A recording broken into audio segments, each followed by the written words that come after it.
This is a conspiracy to stop President Trump from winning the 2024 election and to silence his speech and ultimately actually destroy free speech altogether. It's straight up communism, and people everywhere are completely outraged. And people everywhere who understand what communism actually is know that Marjorie Taylor Greene has no idea what she's talking about.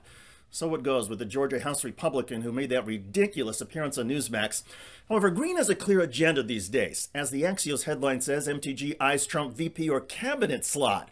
In an interview with the Atlanta Journal-Constitution, Greene didn't rule out running for U.S. Senate in 2026, telling the outlet, "I haven't made up my mind whether I will do that or not." She added, quote, "I have a lot of things to think about. Am I going to be part of President Trump's cabinet if he wins? Is it possible I'll be his VP?"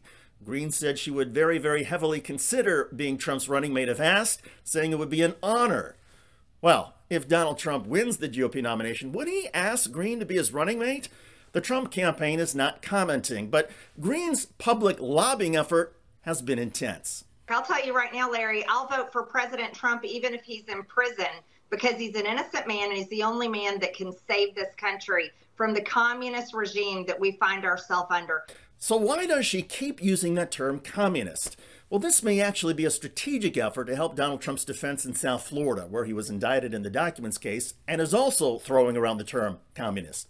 As Politico writes, the former president is hitting the Red Scare hard now in the hope of influencing his forthcoming trial, because the jury in the classified documents case is going to be from Miami, haven for Cuban Americans and immigrants from socialist-dominated Venezuela. He hopes to appeal to potential jurors who might stand in the way of a conviction. What better way to win their sympathy than to suggest his prosecution as part of a communist conspiracy? And Donald Trump keeps doing just that. If the communists get away with this, it won't stop with me. They will not hesitate to ramp up their persecution of Christians, pro-life activists, parents attending school board meetings, and even future Republican candidates, which they do. As Harvard professor Stephen Levitsky argues, for many Americans, Trump's anti-communist rhetoric just sounds silly. But for people who are either descendants of Cuban exiles or actual Venezuelan exiles, that actually struck some chord. And for Marjorie Taylor Greene, the goal is the same. Help Trump find at least one juror in each trial who thinks that communism is on the march and must be stopped, starting with stopping the Trump case. And that means, as ridiculous and stupid as Marjorie Taylor Greene may sound, she's going to keep accusing Joe Biden, Democrats, the Department of Justice, and career prosecutors of being communists. She may actually know that her use of the term is incorrect and makes her sound like a moron, but Marjorie Taylor Greene is playing to an audience of one, Donald Trump.